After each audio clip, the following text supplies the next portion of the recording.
Hello?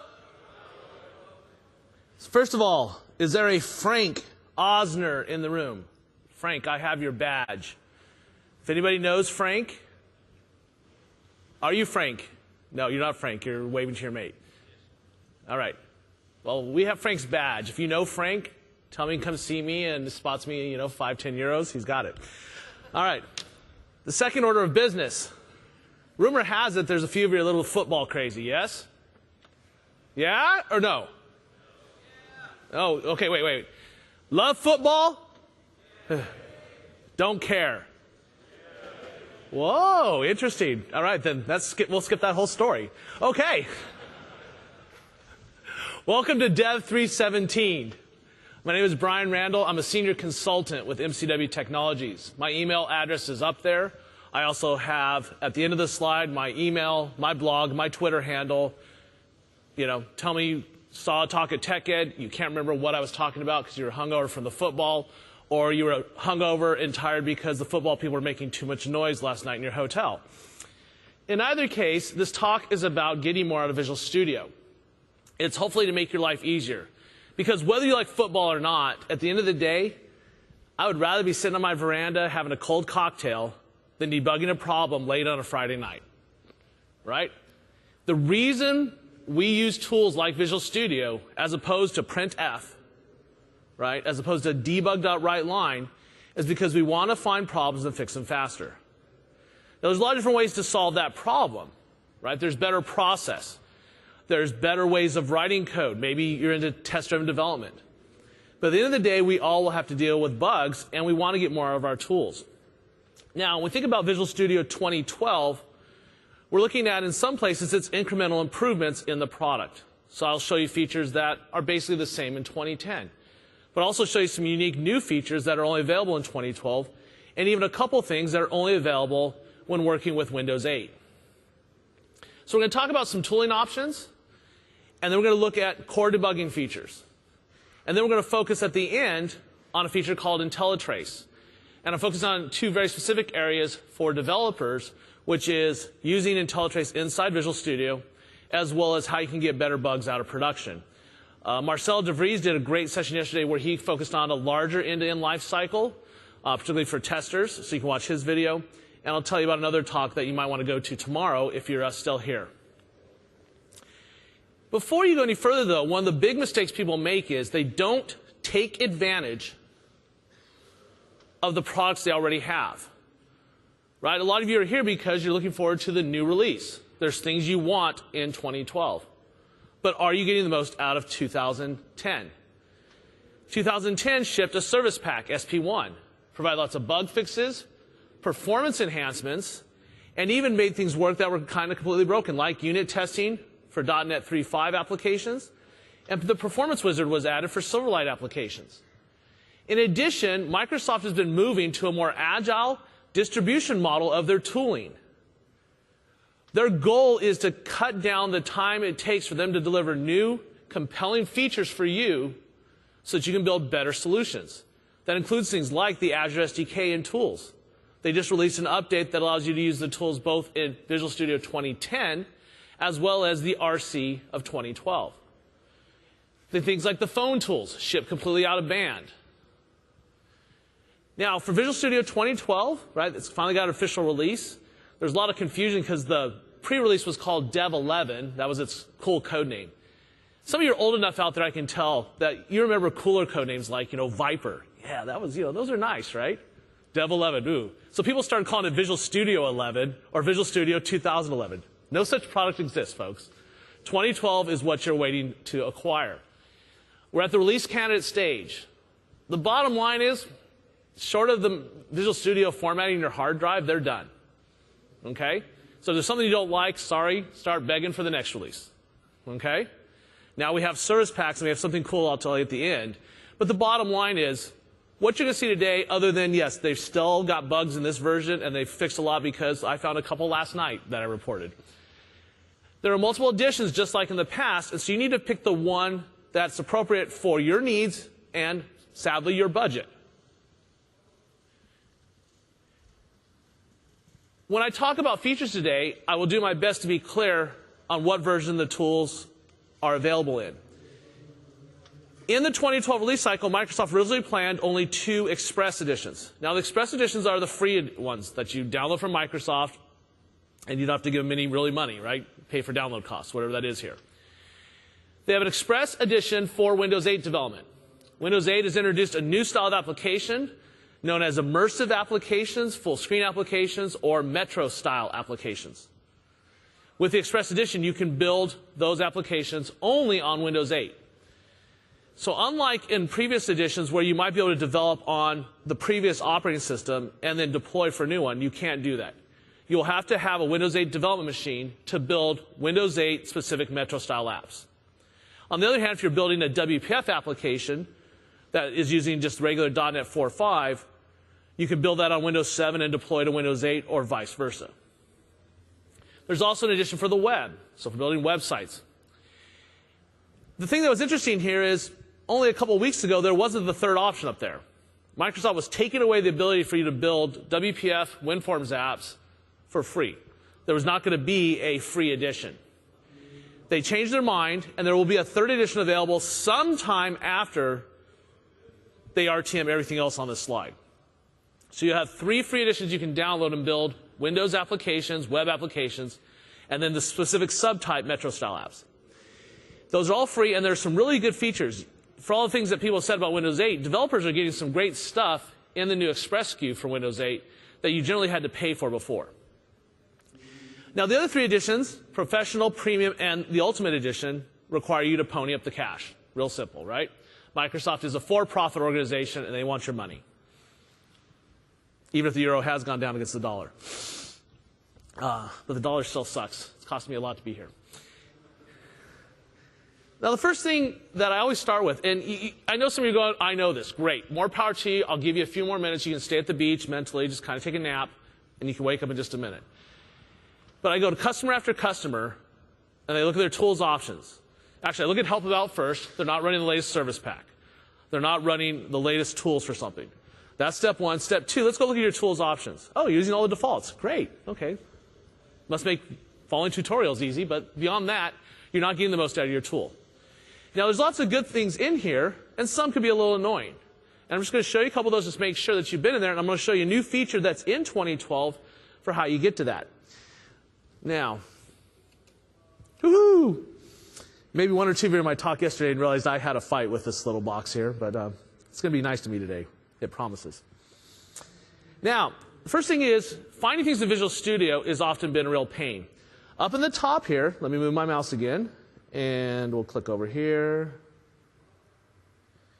and come back, zoom in, you'll see something called Quick Launch. All right? You can get to it with your keyboard, Control-Q, and once you're in there, type something. So, options. What it will then go through is figure out what things have options in them that you might want to work with, what commands are available. All right? And so we think about debugging. Well, let's type debugging. And there you go. It takes me straight to the debugging node and the last subnode that I'm on. So when we come in here to the general options, and isn't it funny? What year is this? 2012? This is still not resizable? Sorry. It's really a WPF app, really. There's lots of different things in here. And I'm not going to read them to you because that would bore it'd bore the crap out of me.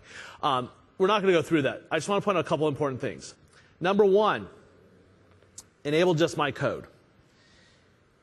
This is meant to make your life better in that they're going to hide noise from external libraries that you don't have the source for in Visual Studio, as well as things like the .NET framework. Now, the benefit of this is, yes, it reduces noise, so when you're stepping around, you're just seeing your code. The problem is, in a lot of organizations I work with, particularly larger enterprises, they have large solutions. And those solutions depend upon not only code from Microsoft, but code from other teams that is in compiled formats. And so you're debugging through and something's blowing, this isn't right. Where's this coming from? The default just my code means you won't see what it is. So it's really straightforward to turn this off and then see the difference. Let's leave it on. And as you're going to see, I have a variety of different demos. Some are interesting, others are meant to be as simple as possible. so that we can focus on Visual Studio. So this one is my canonical calculator. And if you went to Marcel's talk, mine is not nearly as pretty as his. I'm a designer at heart, you can tell. Woohoo! I even did Windows forms. Okay, so let's come in here and put a breakpoint, right, the canonical thing we do, and let's add two numbers together. Click the button, and we look at the call stack. This is what represents just my code. Notice what's happened here. Right? External code, WinForms code, the Windows application, and external code. That's it. And so what happens is we don't see any other interaction with other DLLs that might be loaded and be causing interaction issues. If you've ever done SharePoint development, that's one of the fun and great things about it, is all the wonderful things in SharePoint that will cause your code to have trouble. So if we F5 and get out of here, stop the debugging process, we'll go back in here, and we'll come over here to General, uncheck Enable Just My Code, F5, click it, and now the call stack is a thing of beauty. Okay? I can see everything that's on the stack, and I can scroll down, up and down. Now, one of the things you can do, if your company allows it, is you can enable source stepping. Now, this doesn't work right now with the new version that I'm on because they haven't published all the source up. But for certain parts of the .NET framework, Microsoft has published the source code. And you can check an option so that when you want to debug and you've turned off just my code, you pick a stack frame that's pointing to a .NET framework library that is available on the source server. And when you do that, it will take you to the source. Now it's telling me I don't have the symbols loaded, I don't have that. And I'm going to talk about symbols in a little bit.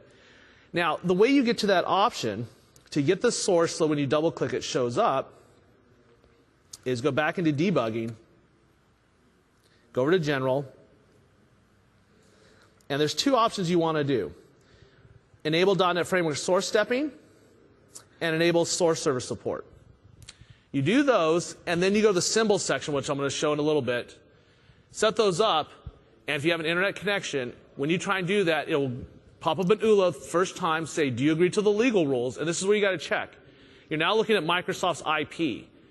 And depending upon your legal obligations to your job and whatever else you code related to, you might not be able to do that feature.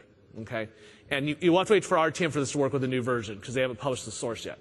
The point is that will give you another way to debug and find problems, because how many times have you been frustrated where you realize your code's working fine and it's Microsoft's? And the thing is, if you could look at their source and see what they're doing, you might be able to code around it, doing your code a little differently. All right? So that's a powerful feature. You know, in the old days, if you did MFC, right, you got the source code for MFC. That was a way to have a heartburn, but hey, it was, you know, it's what you did in the 90s. All right. Now, there's other things that are available in here. The key to understand is take a look in here. They keep sneaking in little gems, right? When they snuck in just my code a couple years ago, it was like, what happened to my debugging experience? Right? And you had to drill in. So let's take a look at that. All right. Now, the other general debugging feature that people don't take advantage of is breakpoints and the tips that are available inside the debugger. I set a breakpoint there, and that's what most people do. They set it, and then they just stop at it, investigate variables, and continue. The funniest thing to do is watch a program who sets a breakpoint inside some type of looping operation. And the problem is they figured out there's a problem once they get past 50 items. But they'll sit there, F5, F5, F5, F5. And some of you know, I'm talking to you. No, I'm kidding. You guys are all way beyond that. But the point is, you want to take advantage of features that are available in there. And a couple things that are interesting is that, number one, you have the ability to label your breakpoints. You can group them. You can import and export them and share them with colleagues. But probably one of the best ones I love is conditional breakpoints.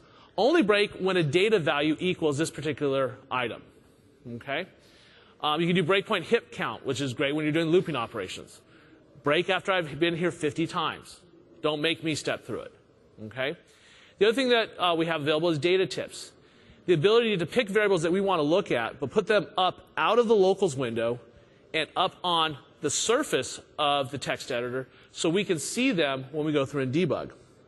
So let's go through and take a look at these features really quickly.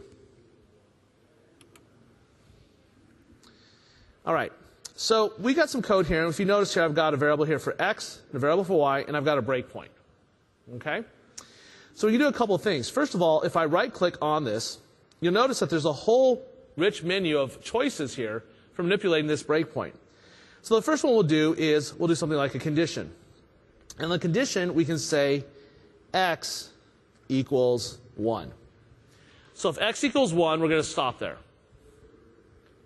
Okay, F5. Now x is going to be the first value, 4 is the second. Notice I didn't break. Let's go change it to 1, and now I break. Okay?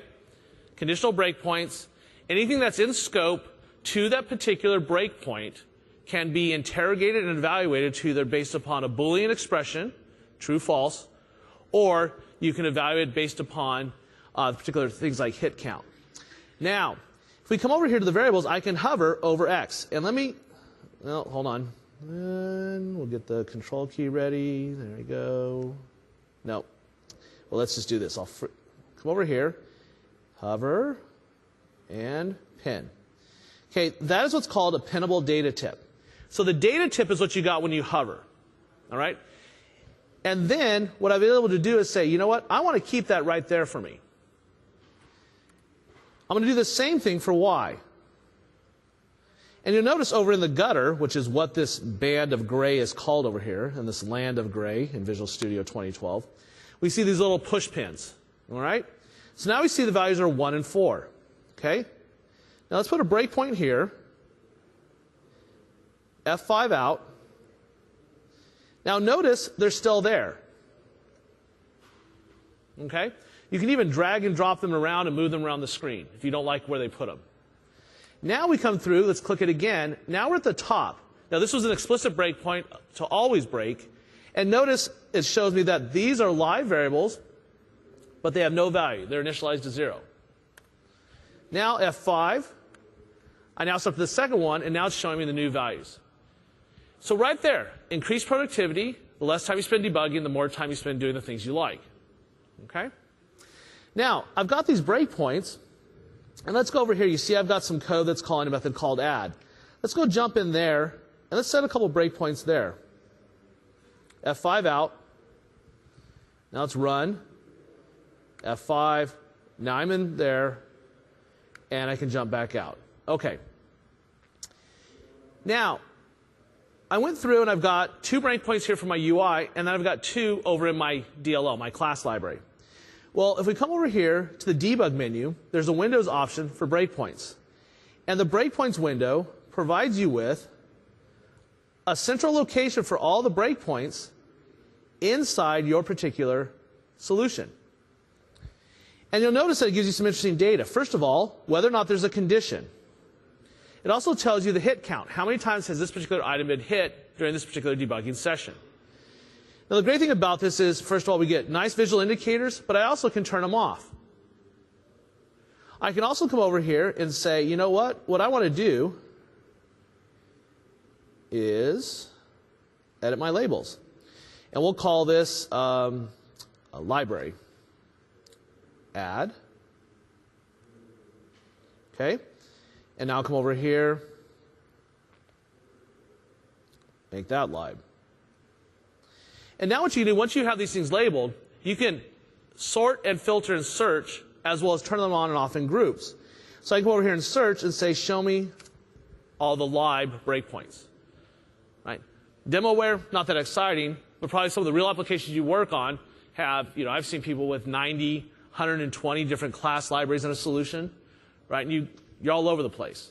Now, maybe you should do some refactoring there. Sometimes you've over-engineered with 110 DLLs in one project, but hey, we're hardcore, right? So if you really think about it, it's all about saving you time. And that's where a debugger is all about. Because if you didn't, we'd still be doing punch cards, right? Punch card debugging. Woo! Anybody do RPG? Loved RPG debugging. Okay, where's my ruler? All right. Oh, man, I'm one character off. Okay, rerun the program. Now, This is one of my favorite features in 2012 because even though it's not new, it finally just works. And I know you guys are like, yeah, bull. Okay, this is going to be probably my favorite demo for you guys because it just works, and I've got a little extra yumminess here. So first of all, it's included with the Express Edition for Windows 8. This will allow you to do remote debugging of your Metro-style applications. And you can see why they had to do this. Right? One of the great things about Metro-style applications in Windows 8 is not only do they run on our traditional hardware like what I have here, but when they finally start shipping, like the new Surface tablet from Microsoft, they'll run on ARM processors. And Visual Studio isn't going to run on ARM this release. I'm not saying it's going to be run ever on ARM, but the point is, without your debugger, what are you going to do? But the remote debugging tools do run on ARM, which means you can remote debug your tablet applications, your Metro-style apps, from Visual Studio. And you can do that all for free. And I'm emphasizing the free point. I mean, most of you work for companies that have sent you here, and they hopefully provide you with the tools. The problem is, have you ever dreamed a dream of, you know, I could build a great app, and I've got a great Metro-style app. If I can get that in the App Store, maybe I can quit working for the man and work for myself. Do you guys think like that? Anybody? Oh, you do. I know. I hear you guys talking. Don't understand what you're saying, but you're talking, right? The point is, free is good, and the fact that it's available in Express Edition is a win. Basically, the Express Editions for Windows 8 are fully qualified tools. Now, if you want to do it for other apps, for example, the application I'm going to debug is just a bog standard WPF app, you need professional or higher. And finally, if you have premium or above, sorry, wrong topic. Premium is nice for other things, but bottom line is you need pro or higher for remote debugging. So let me show you how this works. Oh, the other thing, by the way, if you saw on the slide, it even works over Wi-Fi now. I'm still a fan of hardwire, definitely in a room like this with everybody, but you can even do Wi-Fi. Okay, so what we're going to do here is we're going to put this window back, close this debugging session, and now we're going to switch to a different application called My App. And this one will impress you even more than my calculator, I promise. Now, what I'm going to do here is just build. And here's the thing. Watch what's going on down here. Looks like nothing, right? Turns out something is. What has happened here is I've just started up a virtual machine that has the remote debugging tools already installed. But we're going to actually roll back that. After I prove it works, we're going to roll back, and I'm going to show you how easy it was to configure.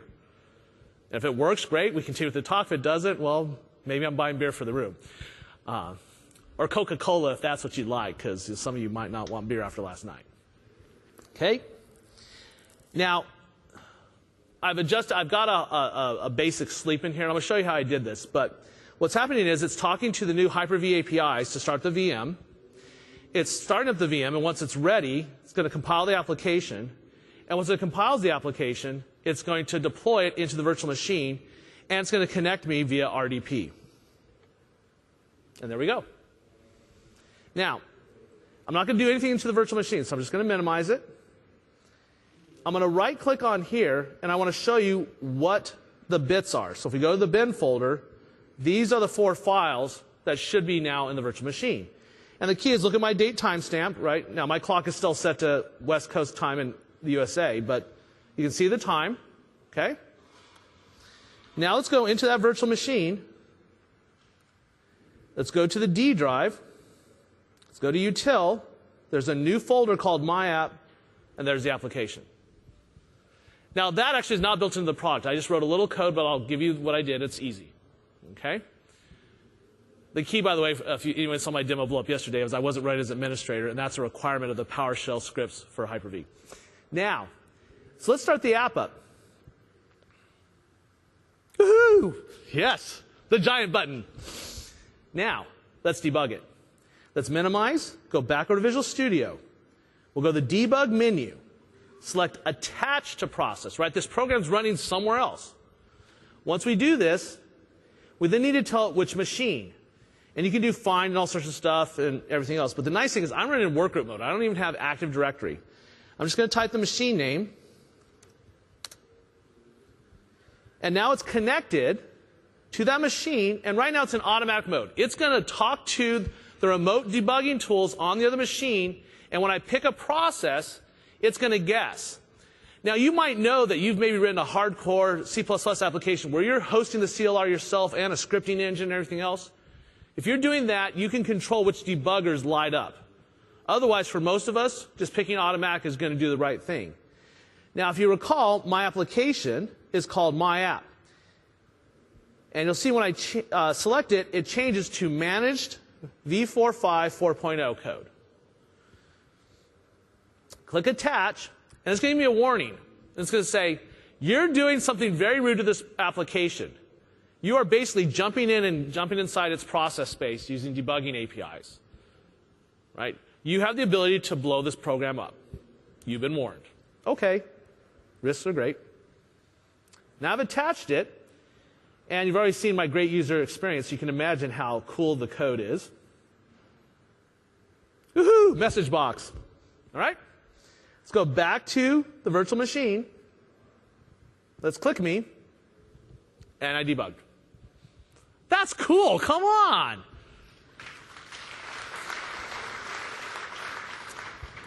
But they're like, okay, yeah, dummy. Delete the remote debugging tools and see if you can prove that it works easy, right?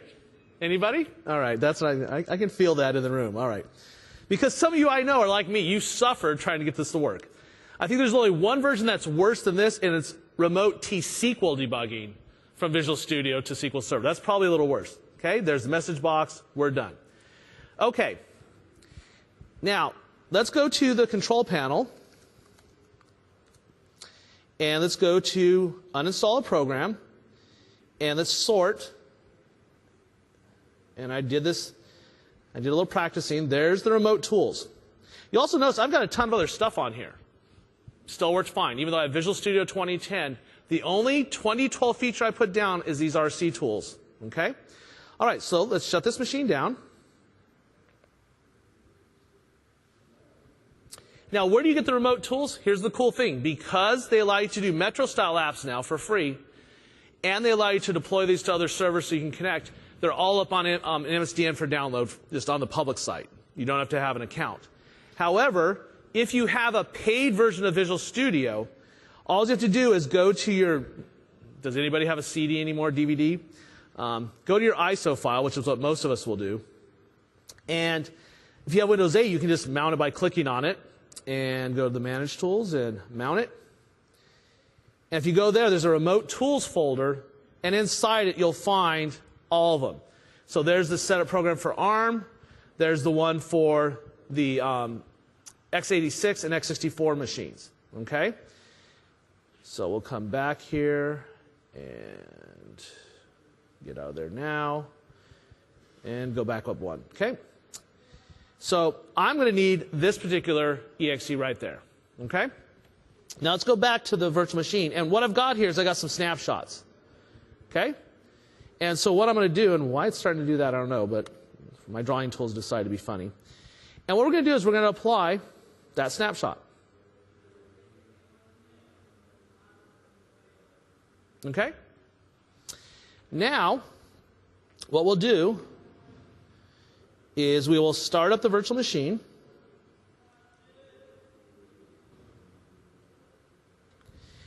It'll only take about 10-15 seconds. I had a longer delay because I didn't want to have my script jump ahead of the VM not being started. And what we're going to do is as soon as it comes up, I'm just going to log in via RDP. I'm going to copy that exe off the host machine into the VM, and we're going to run the setup, and we're going to configure it. And then what I'll do is I'm going to manually copy the bits in. You've seen that my scripts work. And then we'll see if we can attach. Okay? All right, so it's already running. Let's fire up an RDP session. And this is PSOD 7. Okay. So notice I even have a different wallpaper. I got a different everything. And if we go to the control panel, nothing up my sleeve, uninstall a program, sort by date, nothing there. I haven't installed anything at this particular release since 4.28. All right, now let's go over here to the hard drive. Can't remember if I dropped in the exe already. Nope, I didn't even drop it in. Okay, so let's go to my host machine here, Go to the D drive, go to the ISO folder. This is an x64 virtual machine, so I've got to match the operating system. It's not the process you want to debug, it's the host operating system. Okay? Paste that in. Now we're going to install it. I agree to whatever this is saying, which is probably we get your firstborn in 6 months. Click Install. Yes, because I've got UAC on. Give it a couple seconds.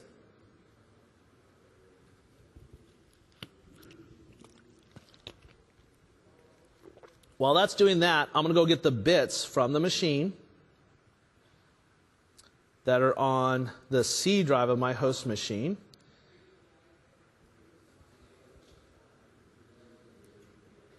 Okay, there's those same 4 files.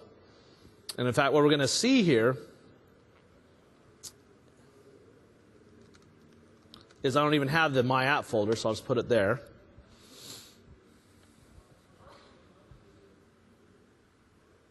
Okay? Now, this is one thing I don't like. They've done some great job with the other tools like Team Foundation Server that when it's done with the laying down the bits of the MSI, it then says, hey, you want to configure things? They make you feel like it's done. It's not done. You need to do some basic configuration. So we'll just come over here and type remote debugger configuration wizard. Run this. Next. Run it as a service. Now, you can run it as a specific account if you want. Or if you know you're going to want elevated permissions, or you're going to poke into different system level services and other things, just pick local system. And then it says, hey, we're going to take care of your firewalls for you. Okay, great. We're done. That's it. Now, run my application. Okay, giant button. Minimize. Go back over to Visual Studio. Debug. Attach to process. Still has my pass machine in there. Let's go take a look at the list. There's my app. Attach. Yes. I know I'm going to do something bad to it. Click the button, and it just works. Thank you. And actually, I don't get the applause, right? Microsoft does. They actually did it right. Now, I wish I could say, well, it took just 3 releases, but no, it's taken them a little while. But we're really happy. And this works for both, as you saw, it works for any of the debuggers that are supported in there. Now, in theory, it should even work for SQL Server, but yeah, I'll believe that when it works. In either case, this works really well. Okay? Now, if you're curious about how, and I got to quit clicking the button. Stop. Okay, close. There we go. All right, I'm going to shut down this VM because we're not going to use it. And the way I made this all work was just by adding a couple simple scripts into my pre and post build events. And so if you go to properties, you'll see I call a command file on my desktop called dev pre-build, another one called dev post. And the first one takes advantage of a PowerShell script, and I'll post these up on my blog if you care. But basically, it starts with the VM, gets connected, and then this final one here, dev post build, right? This does a ping, make sure it's available. Then I use robocopy to copy it onto via the admin share. And then I just start an RDP session via an RDP file. FYI, for the robocopy thing to work, you have to have admin permissions to that particular machine. And to access an admin share, depending upon which version of Windows, starting with Windows Vista, they disallowed anybody except the built-in administrator access. You have to modify a registry key. I'll post that on my blog too, but the bottom line is, you could have written this much better if you wrote a little C# code or some, VB.NET. My point is to show you can do it with just a little bit of code.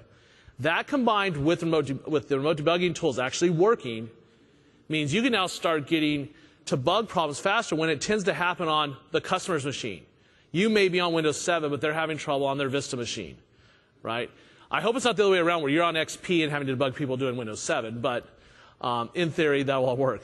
But actually, 2012 won't run on XP, so won't be doing that one. Okay, so that was remote debugging. Love it. Great stuff. Free and express for Metro-style apps. You need professional or higher for any other type of Windows application or web application. Now, on the theme of Windows 8 and Metro-style applications, One of the problems we have is not this need for remote debugging because we'll have a physical tablet, but the other problem is most of us don't have ARM tablets. If you're lucky enough to go to Build in September in Anaheim, Microsoft gave us a bunch of pre-release tablets, and pre-release they are. You let them run for about 5 minutes and the fan spins up and whee, yeah, okay. You can tell it's not an ARM machine. It's nice to have the tablet, but sometimes you're on a plane, you've got one machine, right? You don't have room, you know. I don't know about you, but it doesn't matter what class. I even look at some of the first class seats as I walk through and I go, how do you do any work there, right? So there's no way you're going to get a tablet out and do remote debugging, right? Well, Microsoft created something called the Metro Style Apps, the Metro App Style Simulator. And what that allows you to do is to run your application in a window that simulates the behavior of a tablet computer. And it provides the frame of it, and it provides the ability to adjust things like resolution, to simulate things like geolocation, as well as simulate basic touch. And the difference between basic touch and other touch would be multi-touch, right? With the mouse, it's a lot harder. You'd have to have multiple devices. And things like Surface have done that. And this is the old Surface now, Pixel Sense, where you can actually use like 2 mice with the SDK and stuff.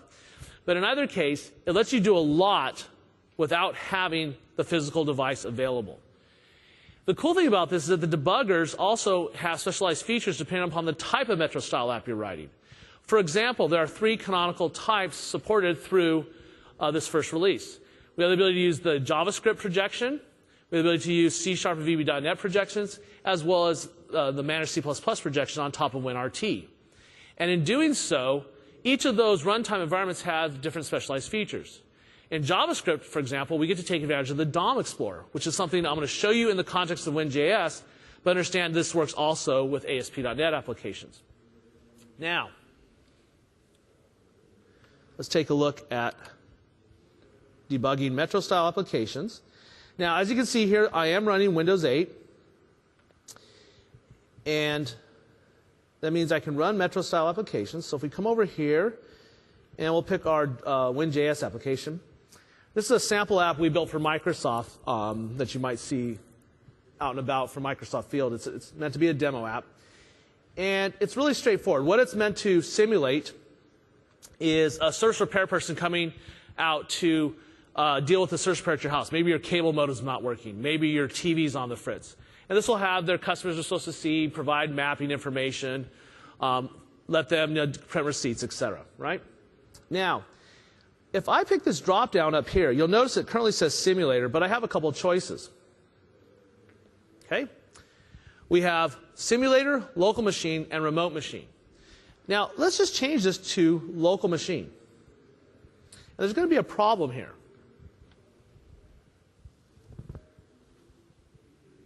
Oh, maybe not.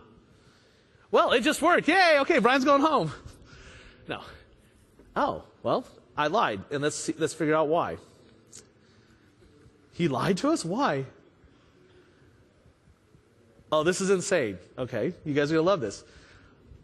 The resolution I did yesterday was 1280 by 700, or 720. The point is, too small for Metro-style applications. It needs to be this resolution if you want to do Visual Studio's full debugging. 1366 by 768.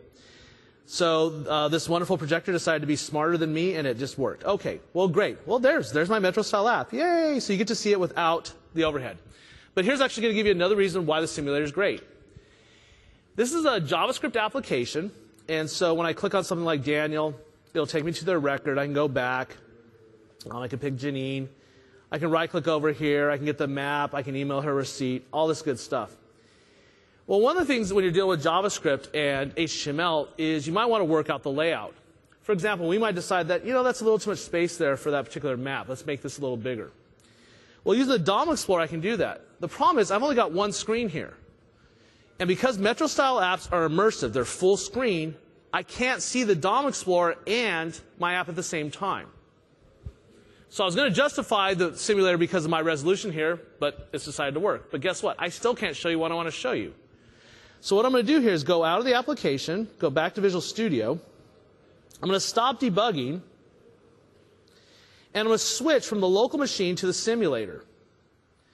Now that I'm on the simulator, I'm going to press F5.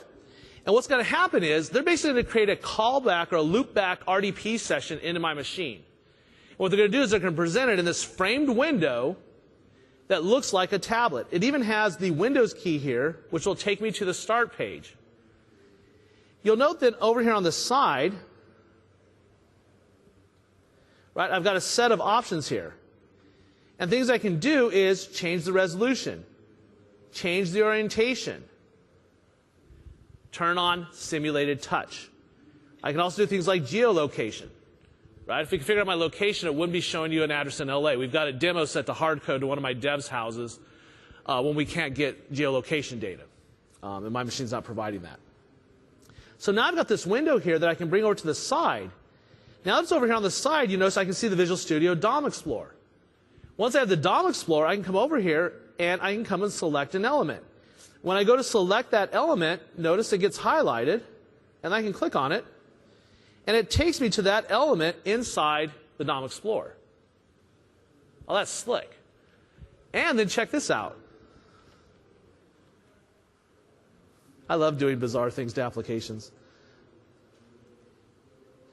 How about FiberCam Fiber AMS?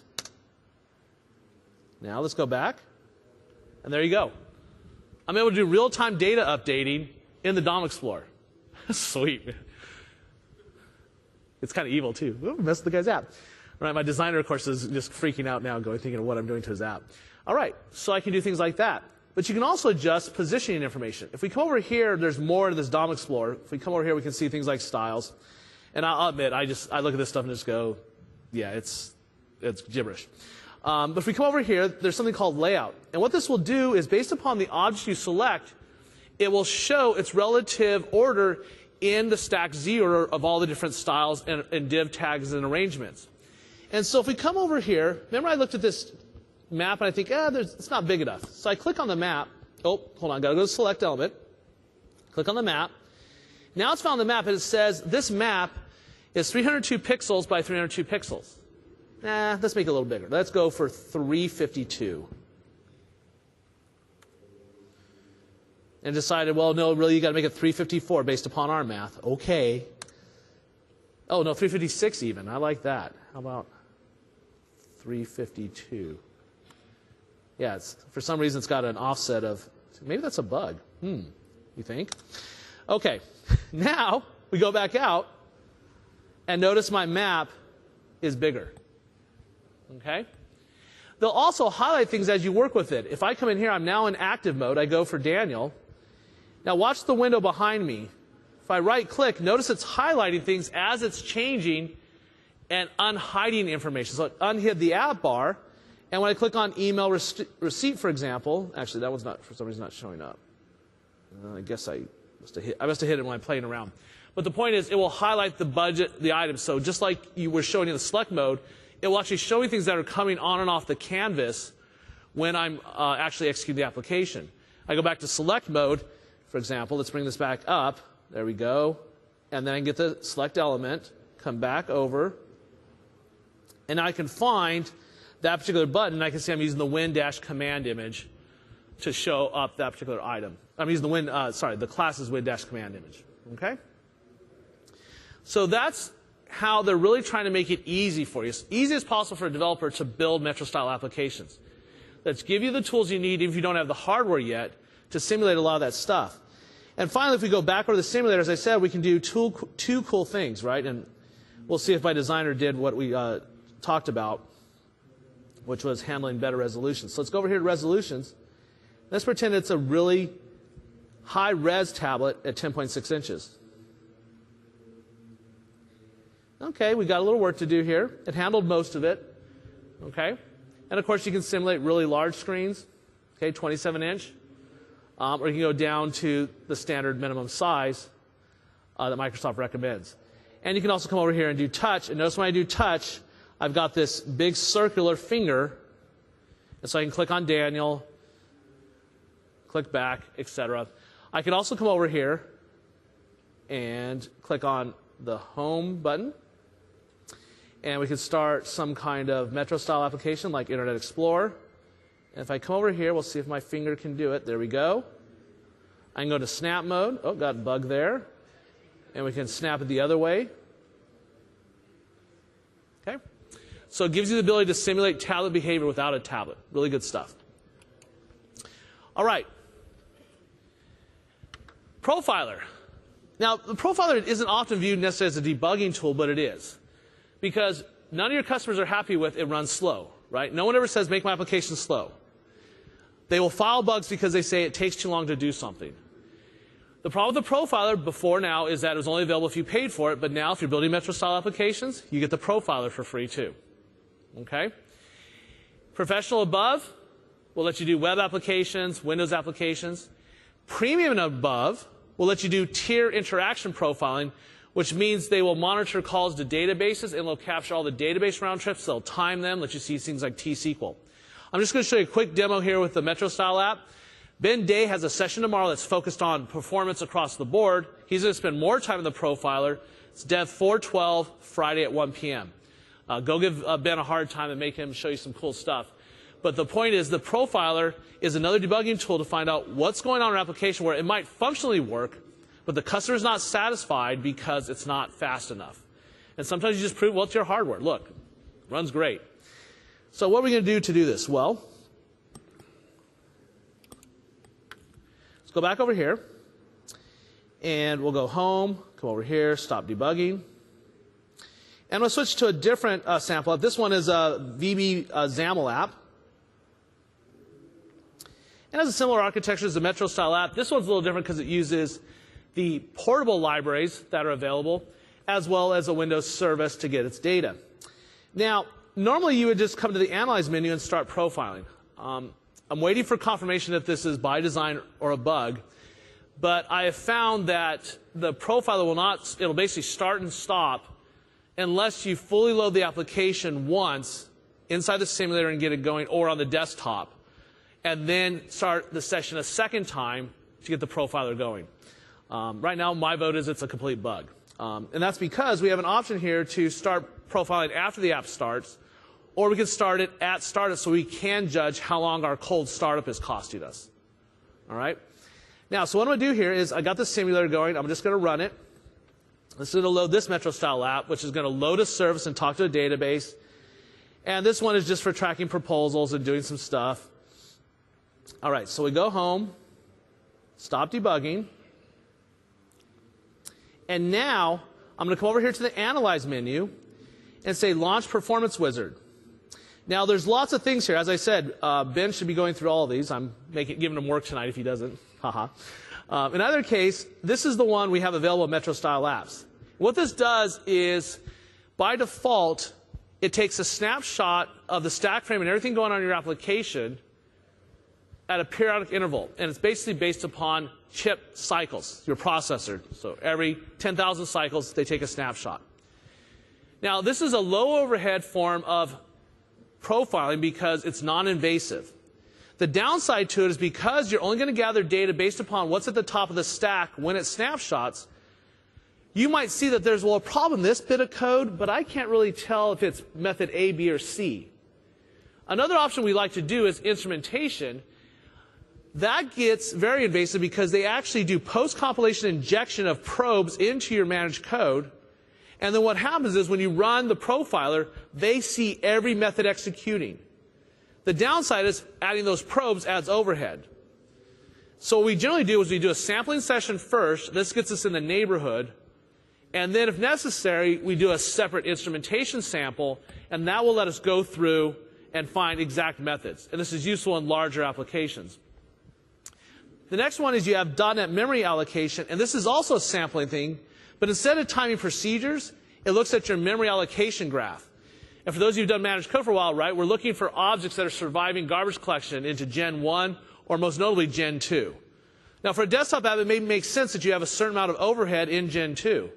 On the other hand, if you're a server-side application, particularly a stateless one, and you have things surviving garbage collection, you basically have a managed memory leak. Okay? And this will help you find that. And there's also resource contention, which is if you're doing complex multi-threading code. But for the Metro-style app, CPU sampling is what we're going to do. And we're going to tell it to do the Metro VB app. And I'm just going to say launch. So what's going to happen is it's going to start the profiler. It's going to start my application. I'll go do the same things I did. So I'll click in here, load some data, approve the security document. We'll go back.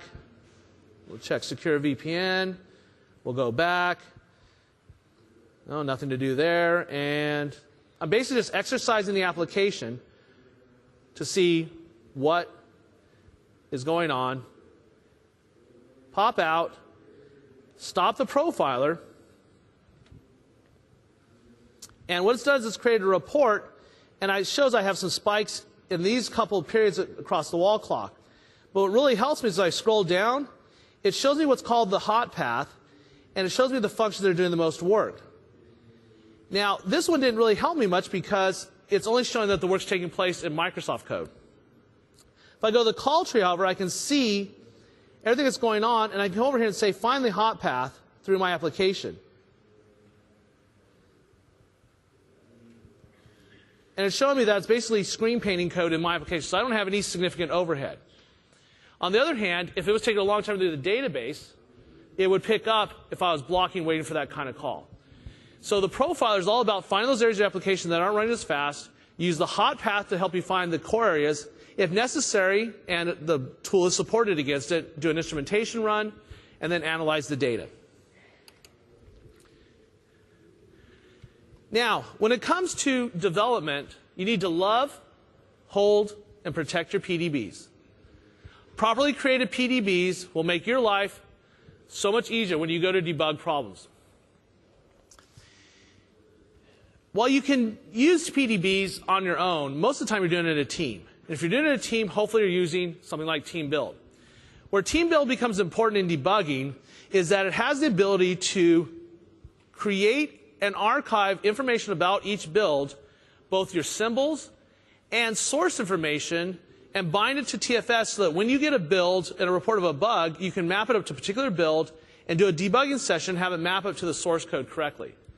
Without the PDBs, Visual Studio can't map source lines to stack frames in memory from the debug dumps, which means you can't really find the real problem.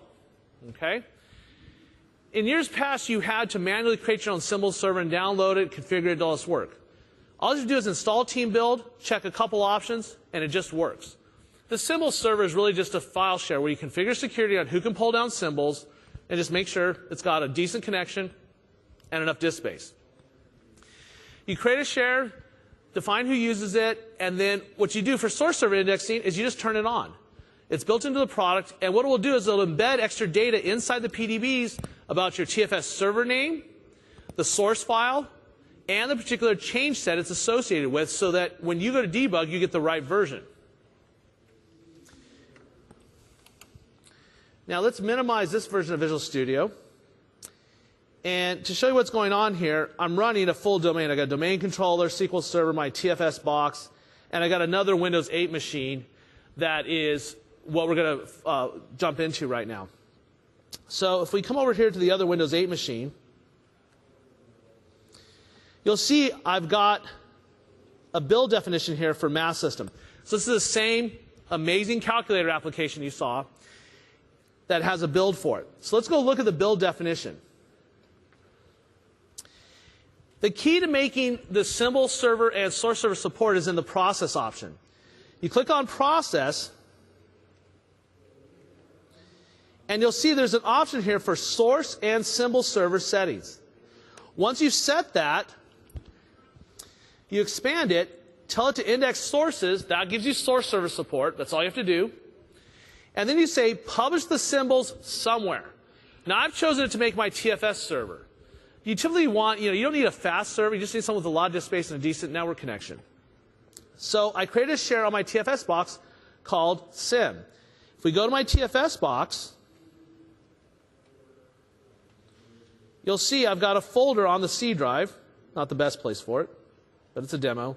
And you can already see I've got these folders, okay, with information. So let's go look at wincalc.pdb. Well, I've got 3 folders. Each one has a PDB for it. And that's because I have 3 drops available, 3 builds, 3 sets of output for Math System that I ran this morning. Okay? That means if I were to take this build, put it on a server, and then I got a bug report, and then brought the information to Visual Studio, particularly with tools like IntelliTrace, it's going to be able to figure this out and map up the source and everything for me. That's all you have to do to get things done the right way. And then what you can do is using Visual Studio's tools, you can talk to TF and say, you know what, we only care about these builds. These are our golden builds. You can delete and get rid of the other ones. So you don't have to have infinite disk space. Okay? Now,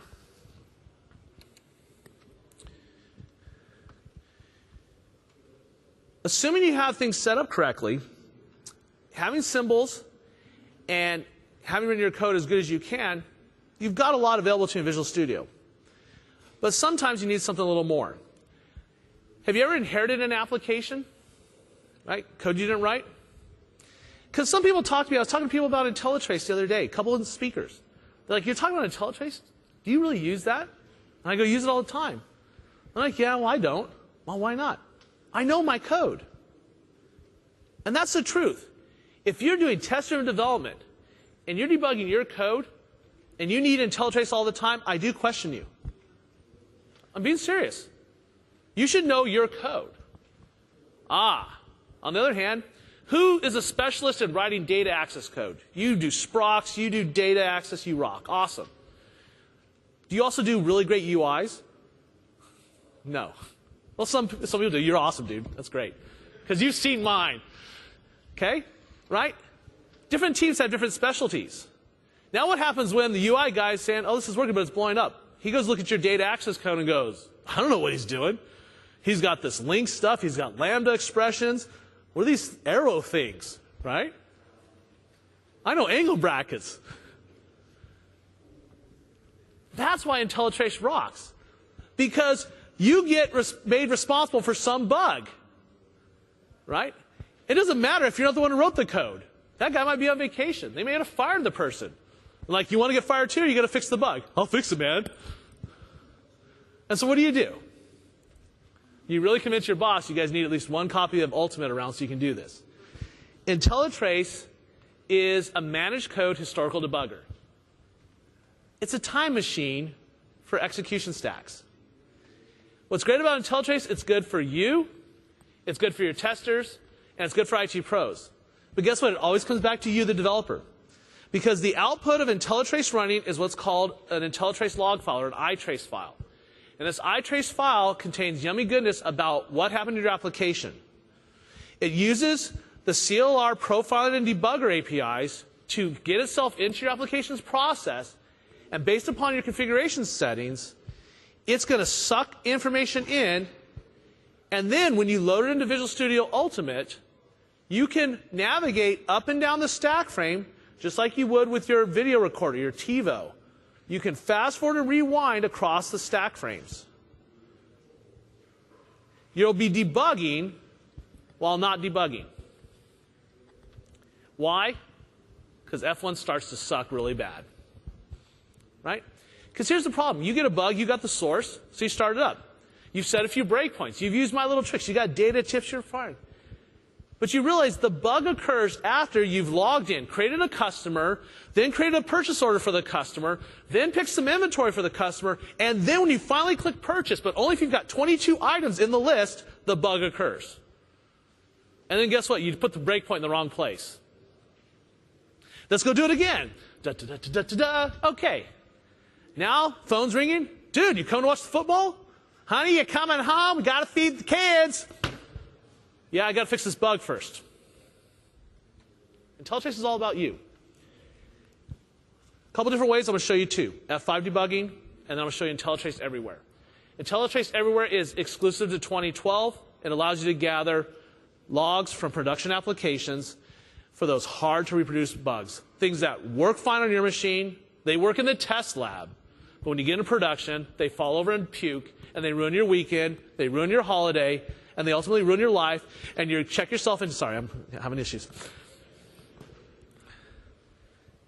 It's just capturing state. It's monitoring what's going on, a filtered set. It's about eliminating no more repro. Now, there's two basic levels you get in Visual Studio. Capture IntelliTrace events, or you turn the knob up and you grab method entry and exit calls just like the profiler. So basically we have sampling mode, and we have instrumentation mode, and then breakpoints are special. When you have a breakpoint in there, it will mark that and gather stack information for your breakpoints. Okay? Hello? There we go. All right. Oh no, I did it.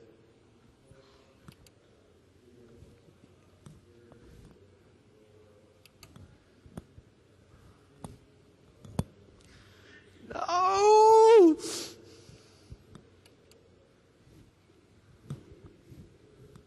Okay, I really want to see my machine up here. Wait for it.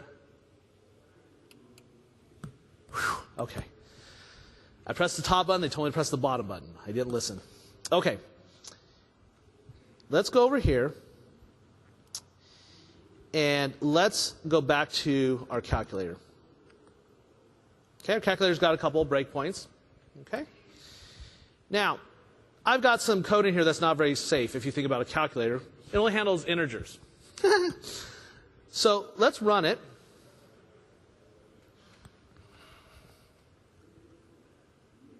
Let's see what happens when I throw really big numbers at it. Okay, F5. Okay, so here I get an overflow exception. Okay, that's great. And let's stop. But what about maybe something like, I don't know, a divide by zero error? These are the ones we really hate. Application works fine. Because some developer has been smart and they've done exception handling. In the old days, though, anybody know VB developers and this nice little phrase of on error, resume, next? Woo! And we could do that with try catch blocks too, but the point is, I programmed a VB and I found many a code review where that was happening. Because what happened was they're getting really close to shipping. They're out of time. Well, as long as it doesn't blow up and crash, they'll never know. Okay, I got divide by zero error. Now, once again, imagine it's more complex. I'm building up a customer record, then a bunch of stuff. I'm back up here. I didn't hit any of my breakpoints because I didn't put it in the right place because I didn't know where it goes. So what I'm going to do here is close the application. I'm going to type IntelliTrace. And nothing happens. So let's go to debug because I probably mistyped it. This is a debugging feature. And notice it has its own node here. You got to turn it on. I turned it off on purpose, but it's on by default. And surprisingly, I run into customers all the time who have spent the money for this and don't even know they have it. Sad. We're going to turn on sampling mode, events only. Okay? Click OK. Run the same application. And we'll do something like 10 divided by, or 109 divided by 0. Great. Click divide. We get 0. Now at the bottom here, you'll notice I have this extra tab, IntelliTrace. Let's click it. Click break all. And what you're going to see here is that it knows that an exception was thrown and it was caught. Double click on it. Takes me right to the line of code where the exception occurred. Sweet. I'm at the source of the infection. But I'm sure you want more. Okay. So let's do this. One of the things you can do here is you can do the autocomplete. You can see the exception that got thrown. Okay, but why? Well, I go over and hover this. It says that data wasn't collected. Maybe we want to see what was pushed onto the top of the stack frame, right? Well, okay, let's finish this up. Oh, and by the way, look at the title bar up there. IntelliTrace debugging. We're in this debug mode. All right, so let's finish up here. Let's get out. So we'll press continue. Continue out. Close my application. Let's go back. Let's try IntelliTrace. Let's see if I can type that. No, they broke that. Great. Another bug to file. Okay, go to IntelliTrace. Let's turn it up to 11. All right, let's go all the way. Let's go Spinal Tap on it and run the application. Same thing. 109, 0. Click it. Break all. We see the exception. So now let's go to the source. And notice If we go over here to autos, I should be able to. I'm not getting the one. Should have got those there. Let's see. Nope. We'll fix that, though. Notice this, though, the VCR buttons. Let's go back in time. How did we get here?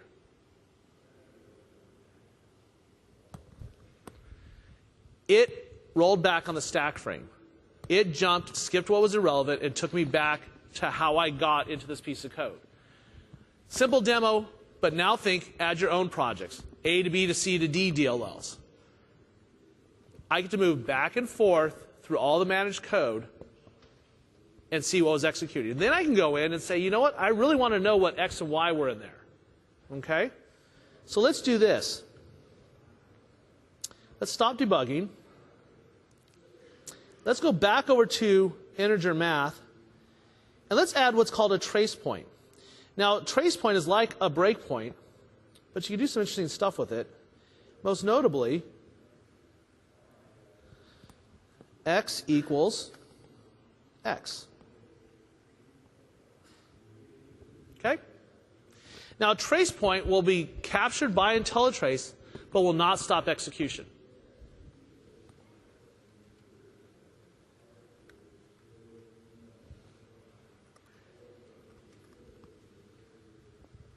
Okay, I ran it, break.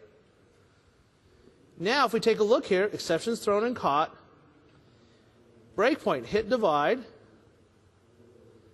and now, look at this. X is 109. Sweet. Okay? Saves you time, gets you home, gets you out of the office to do what you want to do. Find bugs faster. Eliminate no more repro. But we got one more thing to talk about. What's supported, you can read this later, but the bottom line is managed applications at the core. Metro-style apps included. Metro-style apps only support profiling. Because of the way the APIs work in the WinRT, they just did not get everything done to support instrumentation level, so events are not supported. But with trace points, you can get a lot of what you want. Sorry, IntelliTrace is for managed code, doesn't do Silverlight, and, well, we kind of know why at this point. Unfortunately, Xbox or Windows Phone isn't really supported yet, but we can see stuff like that coming. And definitely I can see eventually things like JavaScript, depending upon the runtimes, being added, but for now, no. Additional notes, you can't attach to a process, so you can't do remote IntelliTrace debugging. Well, that sucks. Yeah, but that's why they created this. IntelliTrace Everywhere. IntelliTrace Everywhere lets you take a small runtime, packaged into a cab file. You drop it on any machine that has a target application that you want to collect data from. You set it up so that IntelliTrace gets started or starts the process you want to collect data from. You tell it what to collect, and there's 3 levels here. This is a little different. This is just like Visual Studio with a special add-on. Diagnostic is events. That's the base one. Trace is the other extreme. That's turn it into 11. That's gather method call data. If you're doing a web application, they've done a lot of special works for ASP.NET apps. They will actually capture request and response. So when an HTTP request comes in, they gather stuff coming through the HTTP pipeline. And you can see all the requests coming in and gather that data. Okay, each one has a cost. Diagnostic is low overhead. Trace is more expensive. So what you do is you just basically need to get the collector on the machine, run it against your program, and you're going to get a trace file. So let me show you how we're going to do this. Now here's the fun thing about this. We're going to go, whoops, don't press that button, please. Press that one. Hey, I did it right. Okay, let's get out of this version of the program. Okay, to be clear, if we look at where I'm running this from, I'm running this off my C drive. Okay? So what we're going to do here is we're going to close this copy of Visual Studio. And we're going to go back to that virtual machine on TFS. And on TFS, I have some drops here. And we're going to take this build here of WinCalc. We're going to grab the exe, the DLL, and its config file. 3 files. We're going to copy these back to my host machine. And I have a folder called prod. I'm going to put it inside there. Okay? Now, let's go out to this machine and let's talk about where these files came from.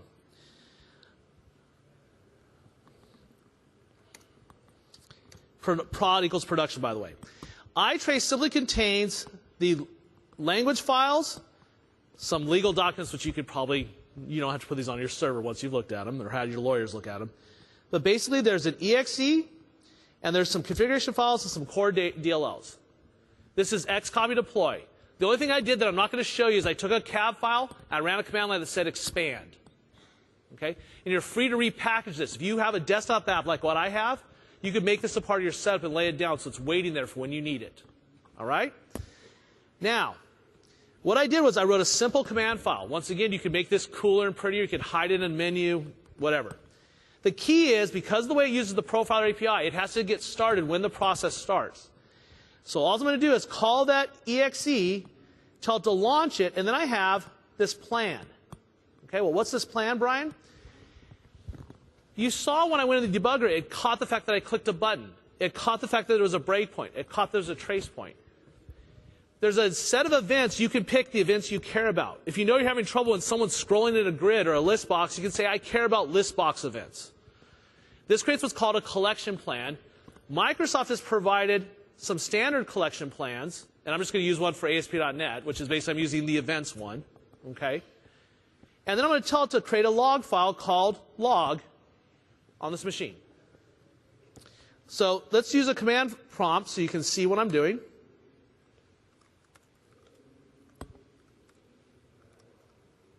Okay, let's run it.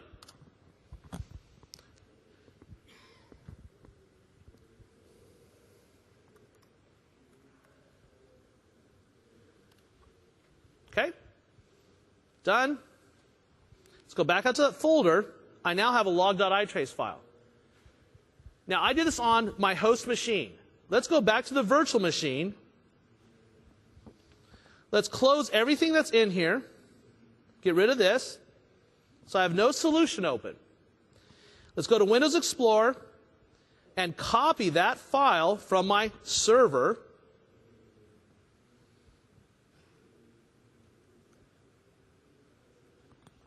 We'll put this on my desktop. And let's open it up. And notice IntelliTrace gives me this file that has exception data, system information, etc. So, for example, this VM, if we take a look at it in Task Manager,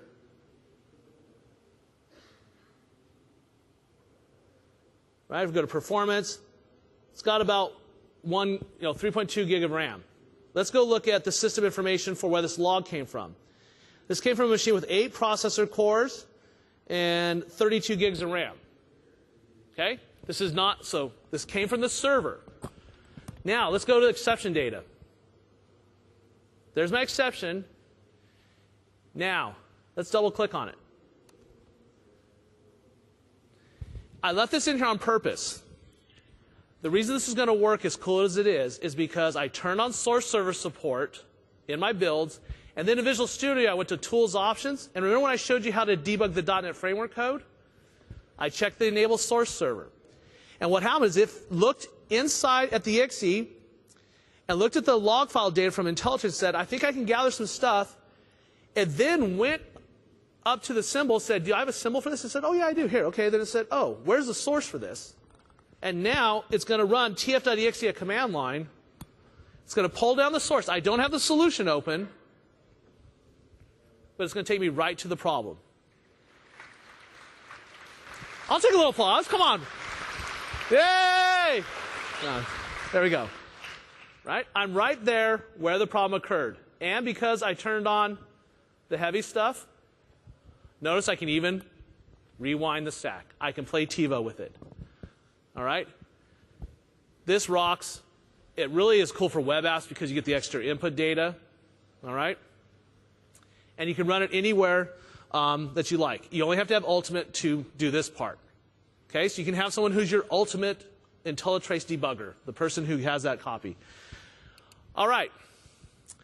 Now here's some more good news. There's more goodness coming for IntelliTrace after RTM, but not 2014 or whenever the next Visual Studio. Microsoft has announced and committed to what are called feature packs. They're going to release a feature pack soon after the release of Visual Studio that adds more features to IntelliTrace. One of them is the ability to customize what gets collected. So you can even specify which methods in your application you care about. So it reduces the amount of noise. If you want to see what this looks like, Larry Gruber, the PM for this product in Orlando, showed it for a brief 5 minutes. Unfortunately, it's not quite done, so he couldn't give it to me or Marcel to show you guys here. But if you care about it, I'll post on my blog, and you can go and just watch the last 5 minutes. It's really neat, though. Also, they'll be able to specify, like, I only care about a specific class, specific function. And the other thing is, if you do SharePoint, they're adding a bunch of new SharePoint stuff that's coming. Here's a link. If you read the first link, this will tell you about what I just talked about in more detail and some other stuff that they're enhancing in Visual Studio. You want the docs for 2010. You want the docs for the RC, they're there. And if you want more justification why PDBs are important, go read from the master, the bug slayer, John Robbins. If you can't trust him, then you guys shouldn't be developers, because he is the man. Thank you for coming. Enjoy TechEd. Have fun tonight. Stay safe. And have a great TechEd. Goodbye.